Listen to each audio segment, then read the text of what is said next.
So it is a great honor this morning to welcome Liz Charles McGough with us, who is again the Executive Director of Pilgrim Lodge. It has been a delight to work with you.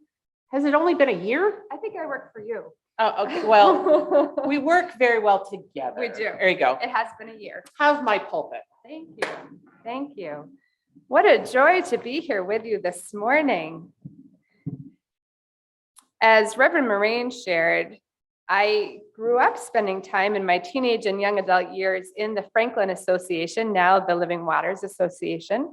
My mom was the minister at New Sharon and Shorey Chapel churches. And so I love coming to see both new faces and familiar. I've spent time at Pilgrim Lodge with many of you.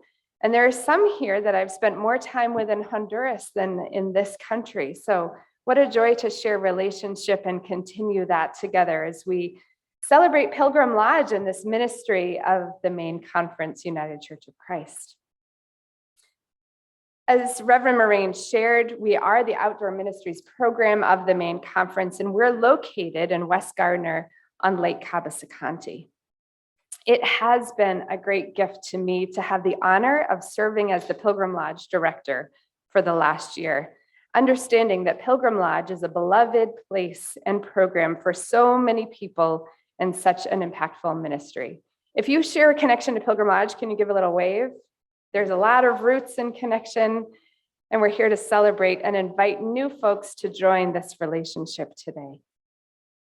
It has been a significant part of my own life as I started going to Pilgrim Lodge when I was entering third grade.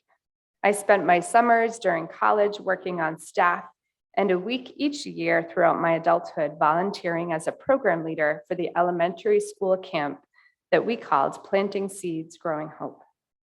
Now that I've returned to Pilgrim Lodge as the director, I've spent a lot of time reflecting on the questions: why summer camp? Why Pilgrim Lodge? Why now? While I sometimes search my memories for a mountaintop moment that might exhibit the transformative power of summer camp, instead, I have come to realize that for me, the growth happened in small, quiet ways over many years. It happened in a space where I felt safe, where I felt grounded in the peace of nature, where I was present and open, and where there were adult leaders ready to nurture me in my faith. I'll share with you a lesson from my childhood that has stuck with me, and I forgot my props.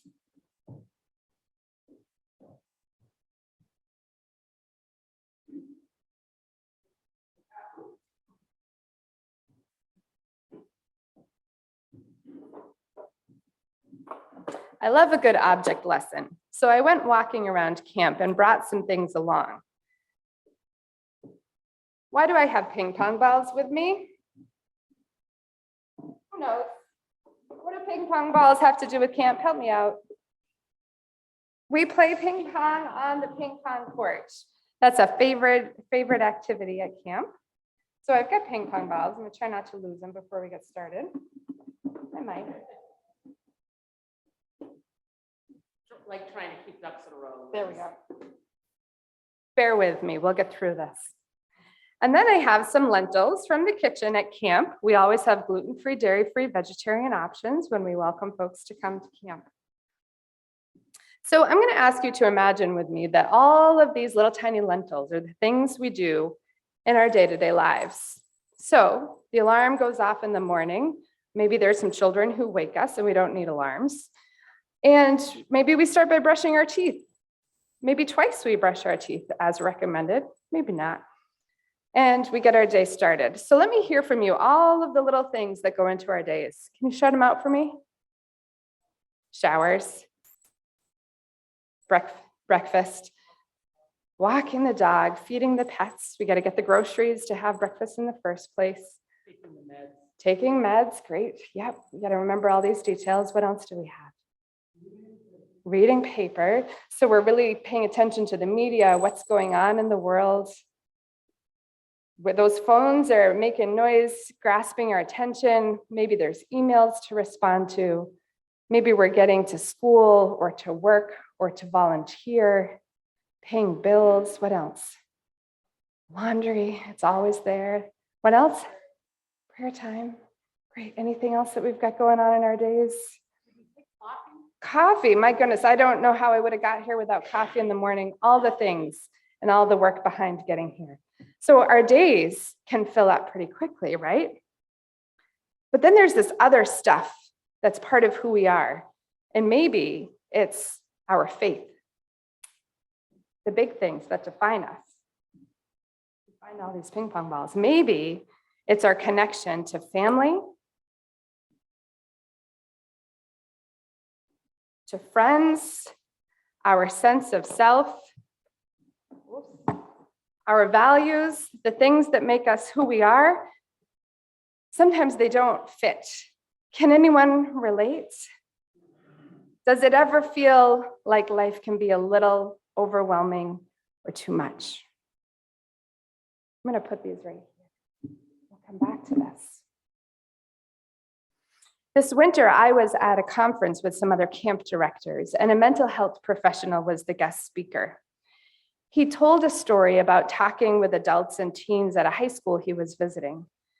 When he was with the parents, he asked the question, who has more hope for the future of your children than the world you live in today? Many adults, not all, raised their hands. When he was with those same teenage children of the adults in a different moment, he asked those children, who has more hope for the future than you have today? Not a single teenager raised their hand. Psychologists are telling us that the new epidemic to worry about among our children and teens centers around anxiety and depression. Having lived through the pandemic, we live in a world of helplessness and uncertainty. We witnessed enraged politics and violence. We spend more time behind screens than outdoors and less time with people than decades ago. We face an unknown future in the world of climate change. So while it's not surprising that this leads to anxiety and depression, it is alarming. As the mother of 2 small children, there are days when I feel despair. But I am not here today to leave you with despair, nor was that the message of the mental health professional who spoke to us at the conference. In fact, his message was that camp is a place of hope. He defined hope as an ability to move forward and believe in what is to come. Camp creates the conditions for wellness, and we have the opportunity to come together to offer hope to our campers. We do this by creating the conditions that are the very antidote to what causes anxiety and depression. And friends, as we think about the ping pong balls that don't always fit, and the world we share with our children, I would venture to believe that the anxiety and depression they feel is not limited to them alone. We are all navigating uncharted territory in this world together. And lest we believe that Pilgrim Lodge is only for children, I offer you my favorite data point about camp from the summer of 2022. Last season, the average age of a Pilgrim Lodge camper was 37 years old. So while we are a program that serves children, we also offer programming for folks across the entire lifespan, from little babies to God's children who are advanced in their years. We have retreats for adults, camps for families, grandparents bring grandchildren. So the good news is we never need to outgrow being a Pilgrim Lodge camper. So as I tell you about our program, I welcome you to hear this as an invitation to you as well. Here's how we go about the work of hope at Pilgrim Lodge. At Pilgrim Lodge, we give campers a break from screens and daily routines and the pace of being plugged in by simply spending time in nature. Reflective time called morning watch outdoors, nature hikes, building fairy houses, swimming in the lake, or playing capture the flag on the island among trees. They are all opportunities we provide to set a different rhythm, connect with creation, and to enliven a sense of wonder that opens our brains and our hearts. At Pilgrim Lodge, we create a safe space for children to have independence, Stepping beyond the relationships at home into an environment of nurturing adults gives campers practice at independence that can lead to a greater sense of self and the confidence that they will need to navigate into adulthood. Everything from managing their own toothbrush for a week to creating a new craft gives them the space to learn new skills. At the same time, campers do cabin cleanup, and their peers take turns jumping tables, setting and clearing food for one another. They learn accountability to a community and the value of teamwork. At Pilgrim Lodge, campers are invited to take healthy risks, from wearing a blindfold during a team building challenge to paddling a boat with a new friend. Let's hear it, Henry. Boats, boats, boats. Camp creates a structured environment to stretch and grow in healthy ways. At Pilgrim Lodge, we create the conditions for belonging. We affirm each camper's unique and God-given identity. We celebrate one another's gifts and talents. We address conflict with restorative strategies to share perspectives, empathy, and impact. Reverend Peter Ilgenfritz reflected on his experience as a chaplain last summer during Camp Pride. He shared, "Each day I experienced a community of an ever-widening and changing circle where kids who, in other contexts, would be left on the outside find their place on the inside." He witnessed campers' delight as they found a community of fun, joy, play, and connection. Last, and perhaps most importantly, what sets us apart, what makes us different than archery camp or horseback riding camp or camp with water trampolines — we have no water trampolines at Pilgrim Lodge — is that at Pilgrim Lodge, the field where we grow this hope is a faith-centered environment. We start each session grounding ourselves in 3 overarching goals: to love our neighbors, love God, and love each other.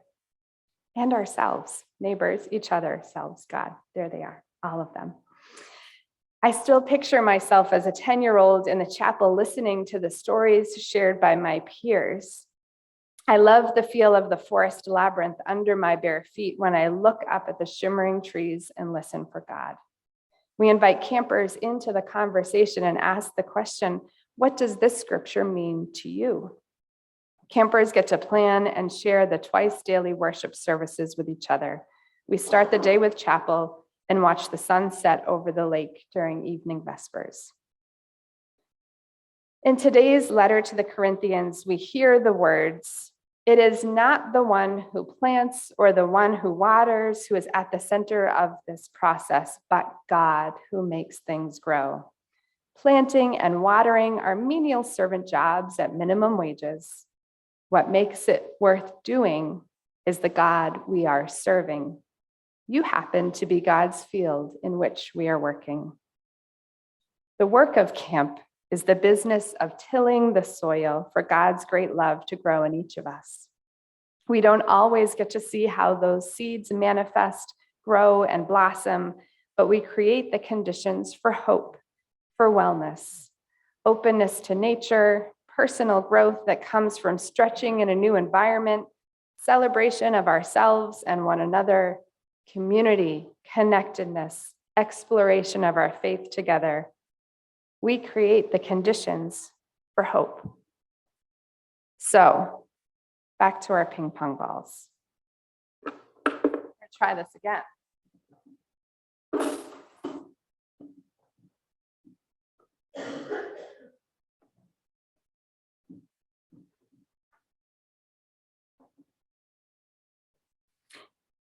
If we reorient around the things that are most important at our core, our faith, our values, our connection to friends, family, our sense of self and our spiritual life, then we start our day, we go about our chores, our business, we listen to the news, we pay the bills, we brush our teeth, we go to school. When we're focused around the things that really matter first, everything else has a way of fitting.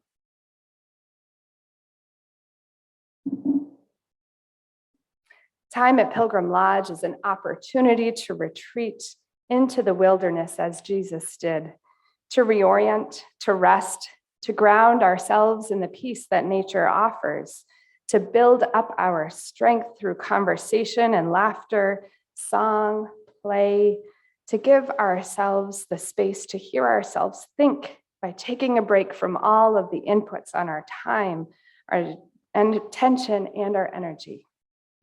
Grounding ourselves in who we are first gives us the strength, energy, and resiliency, even the passion to plant and water God's fields. Time at camp, here at church, any time when we can be in that safe and gentle space, wherever that may be for each of us. This is where we can be open to God's love and work in our lives. All the important elements can fit. With this reorientation around those things that are important, we can find hope. You're invited to come, participate, fill your cup, find hope.